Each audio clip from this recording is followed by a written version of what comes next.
Let's make the easiest, the creamiest, and the best mac and cheese you'll ever have. This mac and cheese takes 10 minutes to whip up. It's all made in one pot, perfect to cozy up on those cold weeknights. With 5 simple ingredients, you can have a delicious dinner on the table in no time. This mac and cheese recipe and the technique for making it comes from my new cookbook, Simple Pleasures, which you can now officially order. I'll leave a link below. I'm also going to share with you a few tricks to make this mac and cheese even creamier and more delicious than traditional recipes, which usually rely on cream and butter. And yes, it will be just as flavorful, just as creamy, if not even more so. The first step in making mac and cheese is, of course, to prepare the cheese. So let's talk cheese for a minute. We all have our favorite cheeses. I'm using sharp cheddar and Parmesan today. I love the flavors of those in mac and cheese. You'll also need American cheese. Do not dismiss the American cheese. I'll explain why you need this cheese as well. Now, this step is not optional. We need to freshly grate the cheese ourselves. Pre-shredded cheese in a bag just won't work. It's covered in cellulose powder, which stops the cheese shreds from melting properly. Now that the cheese is prepped, we can cook the pasta. I like to use cilantani. We don't really have elbow macaroni here in Italy, so this is what I'm going with.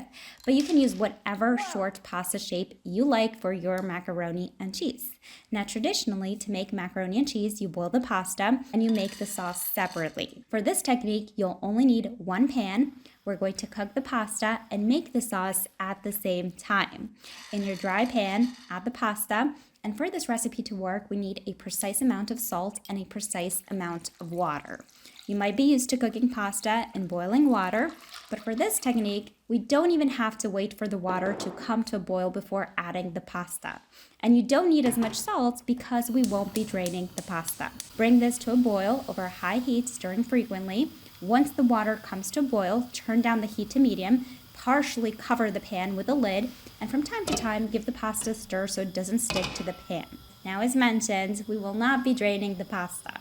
We want all the starch from the pasta water. You might have heard of using starchy pasta water to emulsify sauces in Italian cooking before. This allows you to create creamy sauces without the use of butter or cream.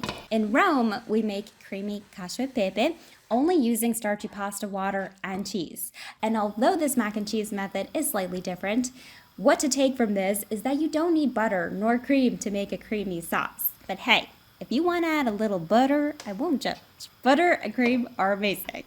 Allow the macaroni to cook for 7 minutes, stirring often. After 7 minutes, we're going to remove the lid completely, and there will be some water left in the pan. You're going to crank up the flame for about a minute or two. This will boil off some of the excess water. You want about 1/4 inch of water remaining. With the heat still on high, add the milk and bring to a boil. We're going to stir in the cheddar, the Parmesan, and the American cheese. Now, American cheese contains sodium citrate, which along with the concentrated starchy pasta water will help emulsify everything together. Most traditional mac and cheese recipes use what's called a roux, which involves cooking butter and flour together before adding milk or cream to create a creamy cheese sauce. The method we're using today removes the need to make a roux because we're relying on the starchy pasta water and on the American cheese to make that creamy, silky cheese sauce. It's quicker and there's less cleanup. Once the cheese has melted and the sauce has thickened slightly, this is ready to serve.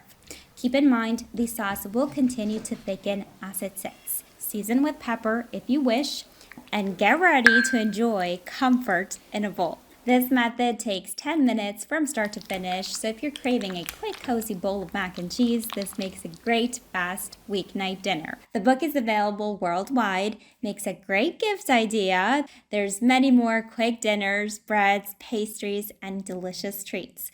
I'll leave a link below.